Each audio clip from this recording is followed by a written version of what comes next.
ഇന്നലെ നമ്മൾ ചെയ്ത വർക്കിൻ്റെ ബാക്കി നോക്കാം. അപ്പോൾ ലൂപ്സ് ചെയ്യുമ്പോൾ ചില ലൂപ്സ് വലുതും ചിലത് ചെറുതുമായിട്ട് കിടക്കുന്നുണ്ടാവും.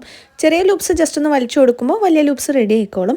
എന്നിട്ടും റെഡി ആവാത്ത ലൂപ്സ് നമ്മൾ ജസ്റ്റ് ഇതേപോലെ ഒന്ന് മേലെ കട്ട് ചെയ്തിട്ട് അതൊന്ന് ലെവൽ ചെയ്ത് കൊടുക്കാം. വീഡിയോ എടുക്കാനുള്ള ചെറിയ മടി കൊണ്ട് ഞാൻ ഫുൾ വീഡിയോ കാണിച്ചിട്ടില്ല. ഇങ്ങനെയാണ് നമ്മുടെ ഫൈനൽ ലുക്ക് വരുന്നത് വർക്കിൻ്റെ.